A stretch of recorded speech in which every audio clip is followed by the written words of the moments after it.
لاہور کے غیور باسیوں السلام علیکم۔ لاہور کے غیور باسیوں، آپ نے مجھے وزیر اعظم بنا کر اسلام آباد بھیجا تھا یا نہیں بھیجا تھا؟ اپنے ووٹ کی طاقت سے، میرے اللہ کے فضل و کرم سے آپ نے مجھے وزیر اعظم بنایا،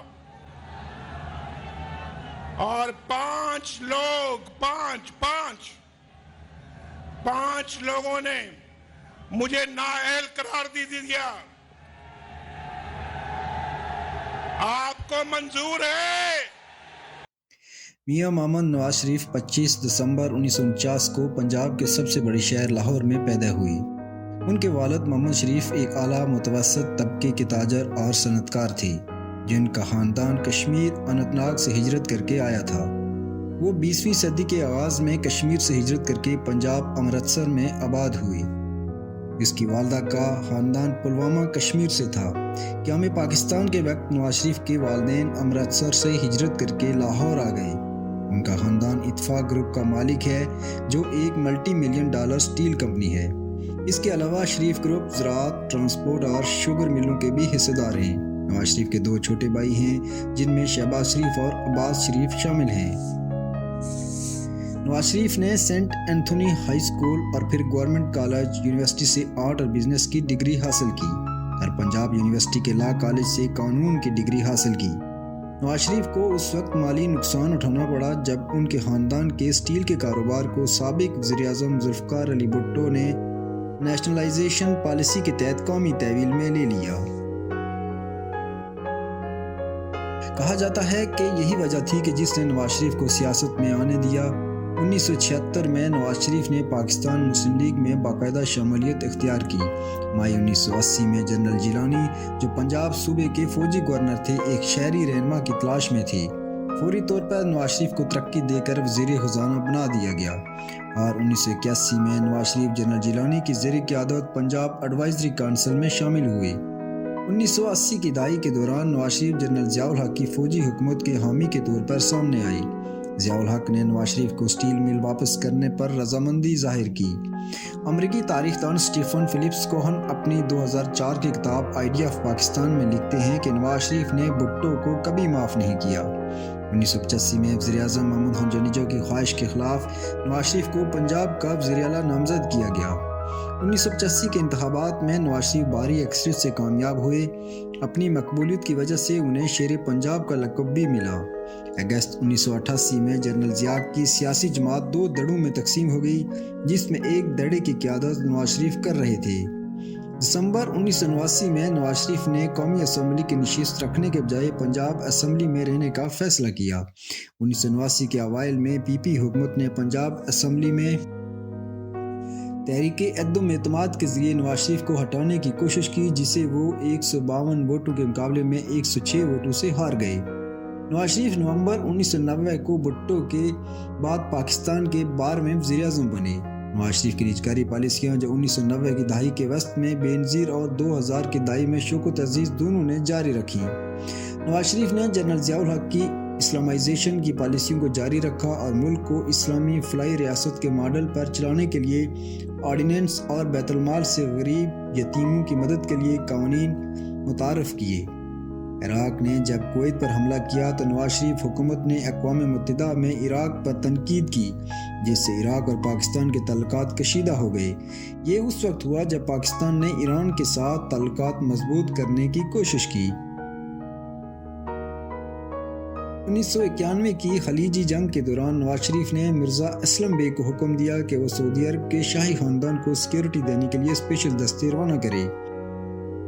1991-92 کے دوران سندھ کے حالات بہت خراب ہو رہے تھے تو نواز شریف نے جنرل آصف نواز کی سربراہی میں نیم فوجی آپریشن کرنے کی قرارداد منظور کی۔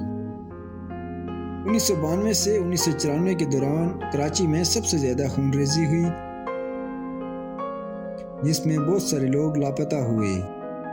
اقتدار میں آنے کے بعد نواز شریف نے وہ ساری صنعتیں جو ذوالفقار علی بھٹو کے دور میں قومی تحویل میں لی گئی تھیں ان کی نجکاری کر دی گئی۔ بے روزگاری نواز شریف حکومت کے لیے سب سے بڑا چیلنج تھی۔ نوجوانوں کو روزگار دینے کے لیے یلو کیب اسکیم شروع کی گئی۔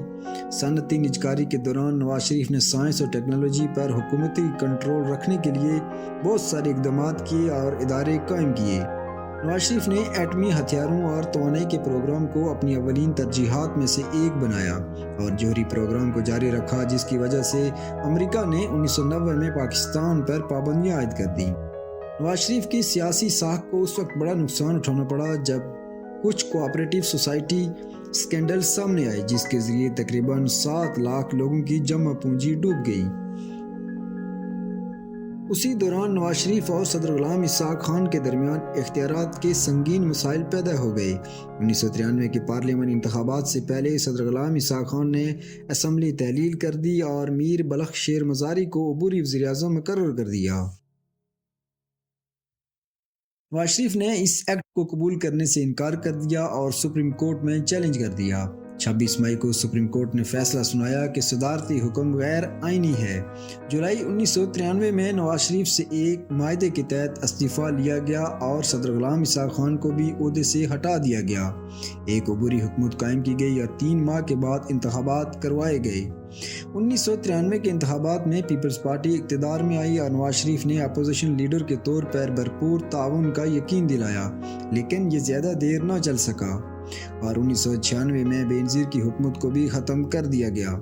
1997 کے پارلیمانی انتخابات میں نواز شریف کو بھاری مینڈیٹ دیا گیا اور پہلی بار نواز شریف کی حکومت پورے ملک میں قائم ہوئی اور 14ویں ترمیم کی منظوری کے بعد نواز شریف ملک کے طاقتور منتخب وزیر اعظم بن گئے۔ مئی 1998 میں بھارت کی طرف سے ایٹمی تجربات کیے گئے تو پورے ملک سے اور اپوزیشن نے اس کا جواب دینے کے لیے مطالبہ کیا، جس سے نواز حکومت پر دباؤ بڑھ گیا۔ 27 مئی کو ISI نے اسرائیل کے F-16 لڑاکا طیاروں کی مشقیں کرنے کا پتہ لگایا کہ انہیں ہندوستان کی جانب سے پاکستان کی جوہری تنصیبات پر حملہ کرنے کا حکم دیا گیا تھا، لیکن بروقت راز فاش ہو جانے سے وہ حملہ کرنے میں کامیاب نہ ہو سکے۔ 28 مئی 1998 کو پاکستان نے کامیابی سے جوہری تجربات کیے۔ نواز شریف کا سیاسی قد کاٹھ اس وقت عروج پر پہنچ گیا جب ملک ایٹمی قوت بن گیا اور پہلا اسلامی ملک ایٹمی پاور بن گیا۔ نواز شریف نے پاکستان کی پہلی موٹر وے بنائی جسے جنوبی ایشیا کا آٹوبان کہا جاتا ہے۔ معاشی دباؤ کی وجہ سے نواز شریف نے قومی خلائی پروگرام روک دیا، جس سے سائنسی برادری میں بے چینی پھیل گئی۔ نواز شریف کے دوسرے دور حکومت کے اختتام تک معیشت بدحالی کا شکار تھی۔ مہنگائی اور بیرونی قرضہ ملک کی تاریخ کی بلند ترین سطح پر پہنچ چکا تھا۔ 1981 سے 1999 تک نواز شریف کے مسلح افواج کے ساتھ خوشگوار تعلقات رہے، لیکن جب جنرل جہانگیر کرامت نے قومی سلامتی کونسل کی وکالت کی تو نواز شریف نے اسے ایک سازش سے تعبیر کیا اور جہانگیر کرامت کو اپنی مدت پوری ہونے سے پہلے ہی استعفیٰ دینے پر مجبور کر دیا گیا۔ اس کے بعد نواز شریف نے جنرل پرویز مشرف کو ان کی سینئرٹی کے خلاف ترقی دے دی اور پھر نواز شریف اور پرویز مشرف کے تعلقات بھی خراب ہوتے گئے۔ پرویز مشرف جب اپنے سرکاری دورے پر سری لنکا سے واپس آ رہے تھے تو ان کے جہاز کو لینڈ کرنے سے روک دیا گیا۔ انہیں معزول کر کے جنرل ضیاء الدین کو چیف آف آرمی سٹاف بنا دیا گیا، لیکن جنرل پرویز مشرف نے اپنے ہم خیال جنرلز کے ذریعے ملک میں مارشل لا لگا دیا اور نواز شریف کو گرفتار کر کے جیل بھی دیا گیا۔ فوجی عدالت میں انہیں عمر قید کی سزا سنائی، لیکن سعودی حکومت کی مداخلت پر انہیں سعودی عرب جلا وطن کیا گیا۔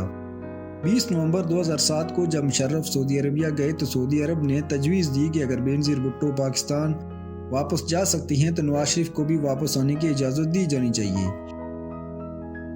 اس کے کچھ ہی عرصے کے بعد نواز شریف واپس وطن پہنچ گئے۔ بینظیر بھٹو کے قتل کے بعد نواز شریف نے عدلیہ بحالی تحریک کا آغاز کیا اور سپریم کورٹ کی چیف جسٹس افتخار محمد چودھری کو بحال کرانے میں کامیاب ہوئی۔ 2013 کے الیکشن میں نواز شریف ایک مرتبہ پھر ملک کے وزیر اعظم بن گئے، لیکن 2016 میں پاناما پیپرز کے ذریعے یہ خبر شائع ہوئی کہ نواز شریف اور ان کی فیملی کے برطانیہ اور دنیا بھر میں لاکھوں ڈالرز اور جائیدادیں ہیں۔ کیس عدالت میں چلا گیا اور یہ فیصلہ کیا گیا کہ نواز شریف صادق اور امین نہیں ہیں اور انہیں تا حیات نااہل کر دیا گیا۔ اور انہیں 10 سال قید کی سزا سنا دی گئی۔